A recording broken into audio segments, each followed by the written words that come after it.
देवान भाव्यता आनेन ते देवा भावयन्तु वः परस्परम भावयन्तः श्रेयः परम अवापस्यतः। इससे देवताओं को संतुष्ट करो और वे देवता तुम्हें संतुष्ट करेंगे। इसी प्रकार परस्पर एक दूसरे को संतुष्ट करते हुए परम को प्राप्त करोगे। इष्ठान भोगान ही वो देवा दास्यन्त यज्ञ भावितः तैर्दत्तान प्रदायेभ्यो यो भुंक्ते स्तेन एव सह।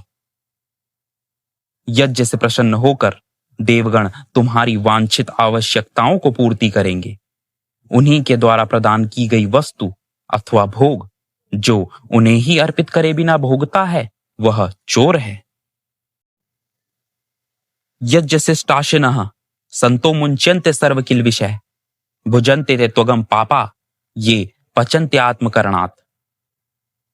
यज्ञ में अर्पण के पश्चात बचे हुए भोजन को खाने वाले संत सभी प्रकार के पापों से मुक्त हो जाते हैं, लेकिन वे पापी गण घोर पाप भोगते हैं जो केवल अपने भोग के लिए पकाते हैं। अन्नात् भवन्ति भूतानि पर्जन्याद अन्न संभव यज्ञाद भवति प्रजन्यो यज्ञ कर्म समुद्भव। अन्न से सभी जीवों की उत्पत्ति एवं वृद्धि होती है। वह अन्न वर्षा से उत्पन्न होता है। वर्षा का उद्भव यज्ञ से और यज्ञ कर्म से होता है। कर्म ब्रह्मोद्भवम विद्धि ब्रह्माक्षर समुद्भवम तस्मात् सर्वगतम ब्रह्म नित्यम यज्ञ प्रतिष्ठितम। कर्म को वेदों से उत्पन्न जानो, वेदों को पर ब्रह्म से, अतः सर्वव्यापी ब्रह्म सदा ही यज्ञ में स्थित होता है। एवं प्रवर्तितम चक्रम ना अनुवर्त्यति या अध्य आयुर इंद्रिय आरामो मोघम पार्थ स जीवति।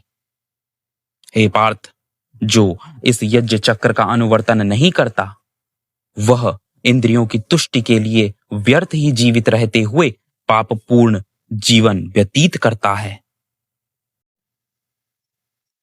यस्त्वात्मरतिरेव स्याद् आत्मतृप्तश्च मानवः आत्मन्येव च संतुष्टः तस्य कार्य न विद्यते। लेकिन जो मनुष्य केवल आत्मा में रत, आत्मा में तृप्त और आत्मा में ही संतुष्ट रहे, उसके लिए कोई ऐसा कार्य शेष नहीं रह जाता जिसका करना आवश्यक हो। नैव तस्य कृतेनार्थो न कृतेनेह कश्चन न चास्य सर्वभूतेषु कश्चिदार्थ व्यपाश्रय। उसे कृत कर्म से कोई प्रयोजन सिद्ध नहीं करना होता और न ही अकृत कर्म को पूर्ण करके उसे कुछ प्राप्त करना, और न ही समस्त भूतों पर उसका कोई प्रयोजन आश्रित है। तस्माद् असक्तः सततम कार्यम कर्म समाचरः असक्तो ही आचरण कर्म परमापनोति पुरुषः। अतः आसक्ति रहित होकर निरंतर अपने कर्तव्य रूपी कर्म करते रहो। आसक्ति रहित होकर कर्म करने वाला ही परम की प्राप्ति करता है। कर्मणैव हि संसिद्धिमास्थिता जनकादय लोक संग्रहमेवापि संपश्यन् कर्तुम अर्हसि। जनक आदि राजाओं ने भी केवल कर्मों से ही सिद्धि पाई थी। सामान्य लोगों के भले के विचार से कर्म करने चाहिए। यद्यदाचरति श्रेष्ठ तत्तदैवेतरो जना स यत् प्रमाणम कुरुते लोकस्तदनुवर्तते।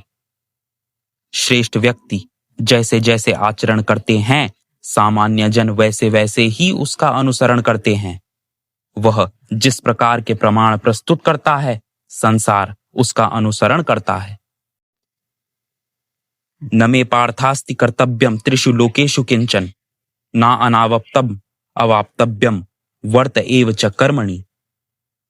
हे पार्थ, मेरा कोई कर्तव्य शेष नहीं रह गया है।